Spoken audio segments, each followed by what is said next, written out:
Bienvenue à tous dans votre journal de l'Île-de-France. Tout de suite, le sommaire.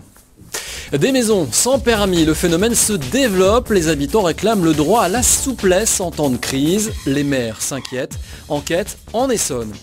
Il n'oublie pas Estelle Mouzin. Une marche à la mémoire de la petite fille disparue voici 9 ans déjà s'est déroulée en Seine-et-Marne. Son père déplore toujours l'inertie de l'enquête. Bricorama condamné à fermer le dimanche. La sanction concerne toute la région Île-de-France. L'enseigne réalise 25% de son chiffre le 7e jour. Des propriétaires de terrains sont de plus en plus nombreux à construire leurs habitations dans les champs et sans permis de construire.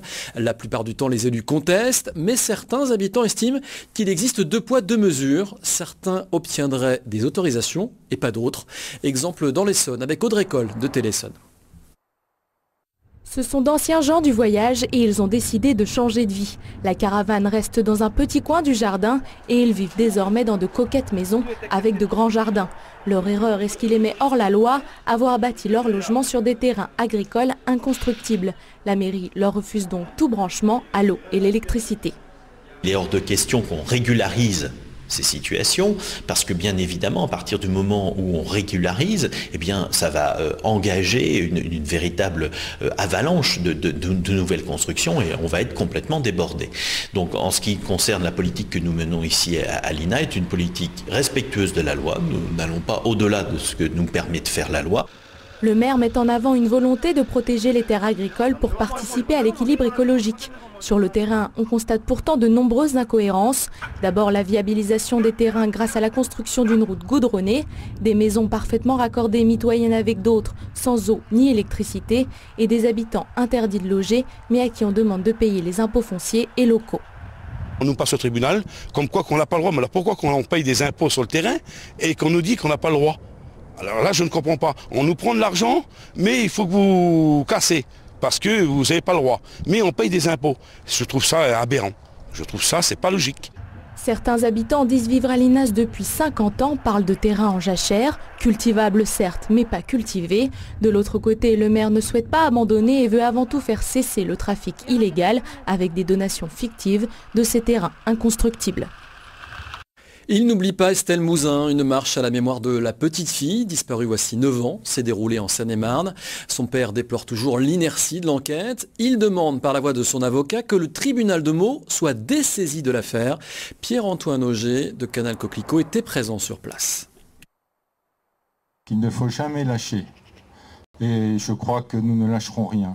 9 ans après la disparition d'Estelle Mouzin, son père a montré lors d'une marche silencieuse à Guermantes sa détermination et l'envie de se battre.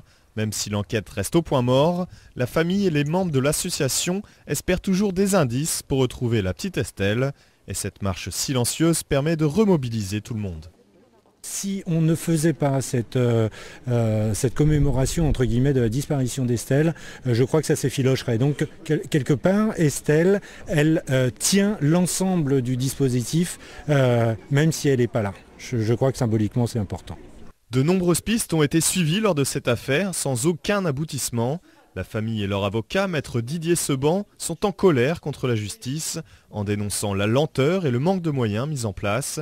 Ils ont d'ailleurs demandé la semaine dernière le dessaisissement du tribunal de Meaux de l'affaire. Nous avons saisi le président de la Chambre de l'instruction de la Cour d'appel de Paris et le procureur général près de la Cour d'appel de Paris pour leur demander à la fois de saisir une juridiction qui ait les moyens de mener cette enquête et de vérifier qu'en tout cas cette enquête s'améliore si elle reste à Meaux et que à la fois le juge nous reçoive et les orientations d'enquête soient enfin définies par la justice. La famille demande une meilleure collaboration des juges. Pour se faire entendre, le père d'Estelle a décidé de taper toujours plus haut. On va prendre des rendez-vous avec donc le garde des Sceaux ou le directeur de cabinet du garde des Sceaux et puis au ministère de l'Intérieur pour savoir exactement où en est l'enquête, quelles sont les pistes et puis essayer de leur faire préciser un calendrier et de nous associer plus que ça à la réflexion en cours. En espérant une réponse de la justice, ce sont 200 personnes qui se sont rassemblées pour cette marche silencieuse. Estelle aurait 18 ans aujourd'hui. En bref, les 31 Bricorama d'Île-de-France n'ont plus le droit d'ouvrir le dimanche. Une décision de justice. Toute ouverture sera sanctionnée par une astreinte de 30 000 € par jour et par magasin. C'est la décision qu'a rendue le tribunal de Pontoise à la suite du recours déposé par le syndicat Force ouvrière. L'avocat de l'enseigne de bricolage estime que cette décision entraînera une baisse du chiffre d'affaires et donc des licenciements. Le groupe a décidé de faire appel. Quel avenir pour les étudiants étrangers? Mercredi dernier, le ministre de l'Intérieur a adressé aux préfectures une circulaire complémentaire précisant des directives sur la régularisation des étudiants étrangers hautement qualifiés qui souhaiteraient travailler en France. L'université de Marne-la-Vallée s'en inquiète. Lord Vorak de Canal Coquelicot s'est rendu sur le campus. Il n'avait pas mis les pieds à l'université depuis cet été. Un master 2 actuariat en poche, Eddy est employé en CDI. Depuis le mois d'août, dans les assurances d'origine ivoirienne, il demande en octobre l'obtention du statut de salarié. Surprise, il reçoit un refus de la préfecture au motif que de nombreux demandeurs d'emploi, sous-entendu français, postulent dans son secteur d'activité. Et du coup, il fallait que j'arrête dans l'immédiat de travailler. Donc j'ai arrêté. Et comme malheureusement, j'avais mon titre de séjour qui expirait à la même époque, du coup, j'avais plus de papier en fait. Et donc, j'ai perdu la CAF, j'ai perdu un peu tout. Et j'avais plus de salaire pendant 1 mois et demi. Donc, je me suis mis un peu à repenser mes projets. J'ai envisagé partir au Canada, j'ai envisagé Londres. J'ai eu des offres d'emploi pour le Canada, pour le Luxembourg, pour Londres. Et pile au moment où j'allais me décider, j'ai reçu une réponse favorable après recours. Grâce au soutien de son employeur, de l'université et du collectif du 31 mai, créé suite à la parution de la circulaire Guéant, la situation d'Eddy a pu être régularisée, mais 2 autres étudiants de Marne-la-Vallée sont toujours dans l'attente. Pour l'université, cette circulaire nuit à l'attractivité de facultés françaises, déjà peu reconnues au niveau international. Ce sont des cadres que l'on forme pour la France ou pour leur pays. Donc si on tarit la source, on tarit des sources de développement, et chez nous, et à l'étranger. Je veux dire qu'on vit dans une économie mondialisée, il faudrait un tout petit peu arrêter de se recroqueviller sur les frontières. Mais enfin bon, c'est très bien les enjeux politiques et la politique aérienne qu'il y a derrière ce genre de circulaire. Suite au soulèvement qu'a provoqué la circulaire, le gouvernement a décidé de revoir sa copie mercredi dernier. Il prévoit d'adresser cette semaine au préfet une circulaire assouplissant la délivrance du permis de travail à certains étudiants étrangers dits hautement qualifiés. Certains dénoncent déjà le côté arbitraire de cette nouvelle circulaire. En bref, le conseiller régional Ali Soumaré a accueilli avec satisfaction la condamnation des 2 maires UMP de Franconville et Saint-Leu dans le Val d'Oise. Ils sont reconnus coupables de diffamation par le tribunal de Paris. Pendant la campagne des régionales 2010, ils avaient qualifié le socialiste Ali Soumaré de délinquant chevronné multirécidiviste. Je vous propose d'écouter la réaction d'Ali Soumaré. Il est au micro de Christophe Rigaud de VOTV. Satisfait parce que justice est rendue, c'est que ça a été quand même une bataille juridique pendant près de 2 ans, donc qui a usé un peu d'énergie, mais c'était pour la bonne cause, et donc moi je suis satisfait que la justice française en tout cas ait pu se prononcer et condamner quand même des actes qui ont été des actes qui ont fait mal évidemment à la vie politique française, mais pas seulement, puisque c'est des actes qui visaient à caricaturer tous ceux qui peuvent être un peu différents dans la sphère politique, et donc c'est bien que la justice française puisse se prononcer là-dessus, et donc la sanction pour diffamation contre M. Delattre et M. Meurant est évidemment pour moi méritée, mais je suis complètement satisfait. En bref, toujours, l'Observatoire international des prisons vient de publier son rapport sur les conditions de détention en France. Le nombre de personnes incarcérées atteint des niveaux historiques. C'est le cas de la maison d'arrêt du Val d'Oise qui abrite 751 détenus pour seulement 580 places, soit un taux d'occupation de 129%. Construite en 1991, la maison d'arrêt d'Osny présente un taux d'occupation dans la moyenne régionale qui est de l'ordre de 133%. La Palme en Ile-de-France revient à celle de Bois d'Arcy dans les Yvelines qui affiche un taux d'occupation de 160%. Visite ministérielle maintenant sur le thème du numérique. C'est en Essonne. Ce déplacement dans une école élémentaire de Villebon-sur-Yvette était l'occasion de voir si le développement du numérique est un bouleversement positif pour les élèves. La réponse dans ce sujet signée Claire Colombel et Maxime Menon de Télessonne. Ces élèves de CP participent activement au cours de mathématiques. À tour de rôle, ces enfants vont au tableau pour répondre. Aucune craie ou stabilo n'est utilisée pour écrire. C'est un stylet qui permet de déplacer des objets sur ce tableau numérique. L'enseignement devient plus ludique. L'enseignement, j'allais dire, est beaucoup plus dynamique. Les enfants sont moteurs, acteurs. On arrive à trouver plein d'astuces pour les intéresser grâce à des petites techniques du tableau. Donc il y a de quoi faire et on exploite une toute petite part du tableau pour le moment et on apprend au fur et à mesure. Grâce à ce TNI, tableau noir interactif, les enfants peuvent travailler à partir de documents sur Internet, découvrir des cartes de géographie ou des peintures lors de séances d'art plastique. Autre élément important du numérique, le cahier texte en ligne. Chaque parent équipé d'un code peut retrouver à domicile les devoirs de la semaine, certains cours ou fiches pédagogiques. L'État veut encore accentuer la présence du numérique dans les écoles. Nous allons vers une école numérique, c'est-à-dire que à terme, on ne pourra pas imaginer l'école de la République sans l'usage systématique du recours au numérique. Le numérique permet une plus grande autonomie pédagogique des enseignants, permet d'élargir le champ des ressources, et ça c'est considérable, permet aussi une interactivité entre les enseignants, et puis comme je le disais tout à l'heure, il a de meilleurs résultats sur nos élèves. À long terme, l'État souhaite que les communes investissent dans ces tableaux d'une valeur de 2 500 €. De leur côté, ils forment les enseignants à son utilisation. En Essonne, 280 classes sont déjà équipées, soit 5 fois plus qu'en 2010. Des lycéens des Yvelines au 7e ciel. Les élèves du lycée Descartes de Montigny-le-Bretonneux ont pris contact avec la Station spatiale internationale. Pendant 10 minutes, ils ont pu discuter avec le commandant de bord, Daniel Burbank. Plus d'infos dans ce sujet signé TV-Fil 78. CQ, Oscar Radio 4, India Sierra, copy Foxtrot 6, Kilo, Romeo, Kilo, portable station for Aries contact, over.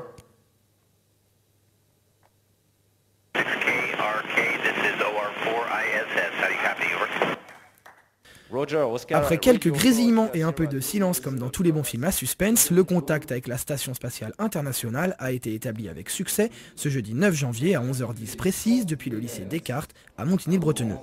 L'association F6KRK, du nom de leur indicatif radio, réfléchissait depuis quelque temps à monter un projet Aris, mais il a fallu trouver un lycée assez motivé pour suivre cette entreprise. J'ai vu que c'était possible de créer des contacts entre la station spatiale et un établissement.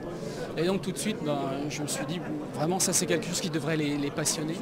Si une association et un lycée donnent chacun un dossier technique et un dossier pédagogique, que ce dossier est validé par Aris France, Aris Europe et la NASA, après on rentre dans un système de liste d'attente qui déjà indirectement, cette liste d'attente c'est un peu plus d'1 an en fait. Mais 1 an finalement c'est pas trop pour préparer à la fois le projet pédagogique et le projet technique. Il aura fallu 1 an et demi de travail et 6 000 € de budget pour aboutir à ce résultat. L'un des défis était de construire 2 antennes motorisées afin de pouvoir suivre la station qui parcourt, le temps de l'interface, des milliers de kilomètres de l'ouest de l'Espagne jusqu'à la Russie. Une collaboration de longue haleine qui se termine, selon les mots de l'astronaute Léopold Eyart, par un contact d'une très bonne qualité presque supérieur à ce qu'il a entendu lorsqu'il était lui-même dans la station et qu'il vivait l'expérience dans l'autre sens. Tous les contacts avec la Terre sont des moments agréables. Alors ce qu'il faut savoir, c'est qu'aujourd'hui, dans la station internationale, on est en contact pratiquement en permanence avec les centres de contrôle au sol. Mais lorsqu'on a la chance de pouvoir aussi avoir un contact avec le public, avec des enfants en particulier, c'est aussi un moment d'émotion important. Les 10 minutes ont été utilisées au maximum puisque les élèves ont pu poser 9 questions et que Léopold Eyart a pu saluer brièvement son collègue Daniel Burbank, commandant de la station internationale.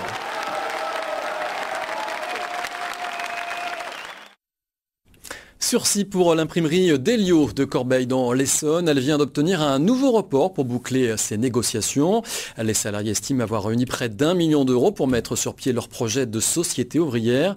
Avant de leur prêter près d'1 million supplémentaire, eh bien les banques exigent l'achat des terrains comme garantie. Les négociations achoppent sur le prix et la manière de vendre ces terrains. Christophe Garnier de Télésonne nous en dit davantage.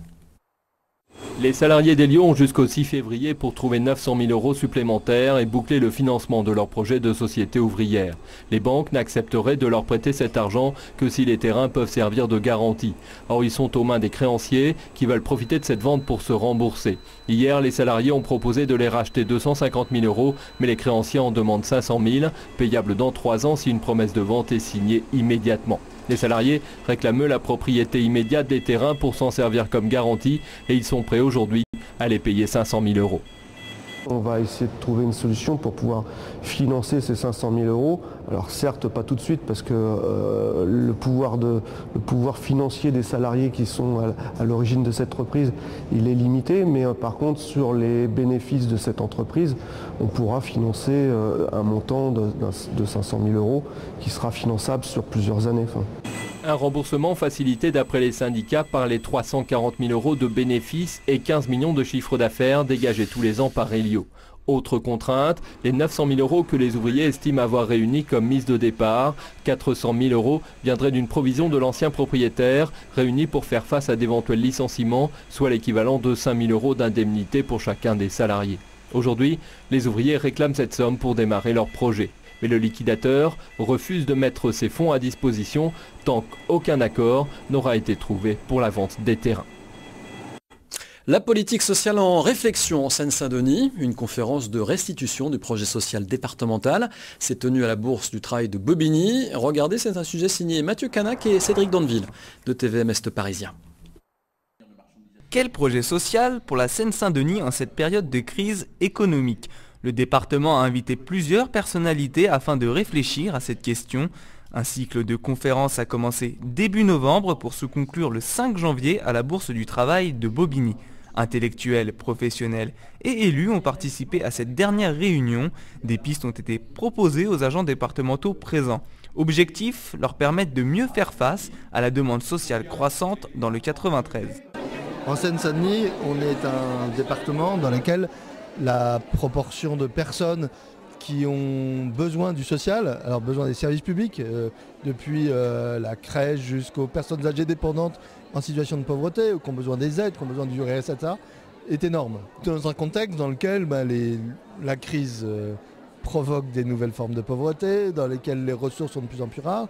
Et donc la démarche à laquelle j'ai contribué aujourd'hui pour sa clôture, c'est de se dire comment est-ce qu'on peut faire plus avec pas davantage, si je puis dire. L'action sociale représente près des 2/3 des dépenses du Conseil général de Seine-Saint-Denis. Si la décentralisation donne plus de pouvoir au département, l'État n'accompagne pas toujours ces nouvelles compétences des moyens financiers nécessaires. Pour vous donner une idée, entre les dépenses obligatoires, qui sont celles que nous devons assumer au nom de l'État, et ce que nous donne l'État, cette année, c'est une différence de 140 millions d'euros qui va être constatée. Vous imaginez les difficultés que cela peut créer à la fois au niveau financier et au niveau des services. Au-delà du pouvoir des élus, l'action sociale passe aussi par le travail d'associations œuvrant pour la solidarité. D'abord, c'est que les gens veulent prendre l'initiative. On ne supporte pas, des particuliers ne supportent pas, par exemple, de voir quelqu'un dans la rue, il veut en faire quelque chose. Il ne s'adresse pas forcément au président de la République. Il prend l'initiative. Avez-vous besoin de quoi que ce soit? Qu'est-ce que je peux faire pour vous? Et c'est ça les associations. Le cycle des conférences terminé, les agents départementaux vont maintenant participer à des ateliers de restitution. Ce travail débouchera dans les prochains mois sur la constitution d'une charte sociale de Seine-Saint-Denis. Qui sont nos ancêtres? Cette question intéresse aujourd'hui plus d'un Français sur deux. Du coup, vous êtes de plus en plus nombreux à faire de la généalogie. Il faut dire que la discipline à l'ère de l'informatique est devenue plus accessible. Des logiciels gratuits sont même disponibles sur Internet. Un reportage signé Christophe Aubry de VOTV. Derrière cet ordinateur, des passionnés de généalogie. L'outil est devenu presque incontournable. Création d'arbres en temps réel, analyse statistique, archivage de documents personnels. Fini le temps où l'on devait passer d'une paroisse à une mairie ou aux archives départementales pour retrouver traces de ses ancêtres. Aujourd'hui, tout est consultable en ligne. Quelques jours de recherche peuvent suffire pour dessiner son arbre. D'avoir des fiches, c'était bien dans le temps, mais maintenant d'avoir 20 000 fiches, c'est ingérable. Tandis que l'ordinateur, lui, a toute sa mémoire pour retrouver facilement les informations qui ont été stockées. Et si ces férus de généalogie peuvent consigner leurs notes dans une base de données, c'est grâce à cet homme. François Le Rebourg a créé le premier logiciel en la matière il y a maintenant 20 ans et il est devenu l'un des leaders sur le marché. Petit à petit, avec le temps, on a commencé à commercialiser ce logiciel, on a créé une société il y a maintenant presque 20 ans. Et puis petit à petit, ce Généatique a grandi pour aujourd'hui être la référence en France dans les logiciels de généalogie.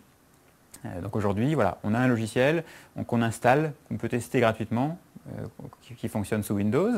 Et donc facilement, je commence à rentrer mes personnes, je fais des recherches. Fort de 200 000 licences vendues, ces ingénieurs mettent chaque année l'accent sur de nouvelles fonctionnalités.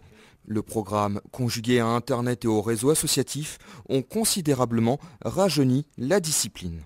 Donc ici, nous avons Généatique avec l'écran coupé en deux parties, la partie graphique de l'arbre généalogique et dans la partie basse, l'écran de saisie. Donc on a une personne, ses frères et sœurs à côté, et puis au-dessus, les parents, les grands-parents. Et donc je clique sur une case et dans la partie basse, on peut saisir tous les renseignements de la personne. Incontestablement, l'informatique a révolutionné la généalogie. Des chercheurs isolés sont devenus contributeurs d'un gigantesque chantier mis en ligne sur Internet. Il n'y aurait plus qu'un seul bémol, la non-fiabilité des machines. Sauvegarder, parce que quand vous en avez 22 000 comme moi enregistrés dans l'ordinateur, si jamais c'est craché, je ne referai pas la généalogie de 22 000 personnes. On estime à plus de 500 000 le nombre de généalogistes amateurs en France. Certains avancent même le nombre de 1 million. 50 892, c'est le nombre de spectateurs qui ont vibré à Saint-Denis samedi dernier lors du match de Coupe de France, Red Star 93 OM. Mais les Marseillais étaient vraiment trop forts. Mathieu Canac et Cédric Dandeville de TVM Est Parisien n'ont pu que le constater.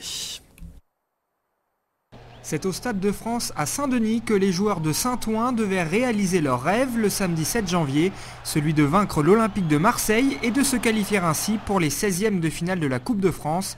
Le Red Star qui évolue en national se crée les premières occasions. Mais pour que la magie ne se brise pas trop tôt, les Verts et Blancs s'évertuent surtout à bien défendre, au détriment souvent de la construction offensive. Seul Steve Marlet, l'ancien Marseillais du haut de ses 38 ans, fait admirer sa maîtrise technique. Tout près d'inscrire le premier but du match contre leur propre camp, les joueurs de Seine-Saint-Denis sont battus juste avant la mi-temps. Jordan Ayew ouvre le score pour Marseille à la 42e minute. À la pause, les Red Starmen ont déjà un aperçu de ce qui les sépare d'un club de Ligue 1. Techniquement, dans les déplacements, il y a peu d'erreurs. Donc voilà, il suffit qu'on fasse une petite erreur et ça paye cash. En seconde période, le Red Star se procure quelques occasions, mais Steve Marlet et Ludovic Fardin échouent face à Mandanda. Les Marseillais en profitent pour se détacher 2-0 grâce à cette reprise de Valbuena. Vincent Doucanti, l'entraîneur odonien, fait des changements. Steve Marlet, blessé, sort sous les applaudissements des 50 000 spectateurs. L'OM, de son côté, ne change rien. André Ayew inscrit un 3e but sur ce coup franc. Didier Deschamps, tranquille, voit son équipe dérouler en fin de rencontre. Benoît Chéroux inscrit un 4e but, suivi d'un 5e, signé Jordan Ayew, à la grande joie d'un Stade de France au très fort accent marseillais. La parenthèse enchantée de la Coupe de France prend fin pour le Red Star. Jouer au Stade de France devant 50 000 spectateurs face à Marseille, c'était une grande joie pour tout le monde de jouer, même pour moi qui est connu de tels moments. C'était un plaisir de revenir ici, de jouer face à Marseille avec un tel public. On rêvait peut-être de faire un petit exploit, mais on sait très bien qu'on n'allait pas gagner la Coupe de France. Et notre objectif, c'est le maintien. 70 ans après son 5e et dernier titre en Coupe de France, le Red Star doit maintenant revenir à la dure réalité du championnat de national. Coupe de France de foot toujours avec cette fois Dijon, trop fort pour Versailles. La fin d'une belle aventure pour les footballeurs franciliens évoluant en division d'honneur. Retour sur une belle ambiance en tout cas au stade Montboran avec Téléfilm 78. Dans une ambiance survoltée, un 32e de finale de la Coupe de France opposant Versailles, division honneur à Dijon, Ligue 1, s'est déroulé ce samedi au stade Montboron. Des spectateurs venus de tous horizons étaient présents pour assister à un match prometteur. Match engagé entre les deux formations pendant les 35 premières minutes, Versailles tient en respect les professionnels bourguignons. Des occasions de part et d'autre, Versailles n'entend pas se laisser dominer et Dijon ne veut pas retomber dans le piège yvelinois d'il y a 2 ans. Les esprits s'échauffent, l'enjeu de ce match est énorme. Versailles inquiète mais ne trouve pas le cadre, jusqu'à cette passe en profondeur pour Grégory Lefort qui s'en va affronter le gardien dijonnais. Mais c'est bien Dijon qui ouvre le score grâce à Grégory Thiel à la 39e.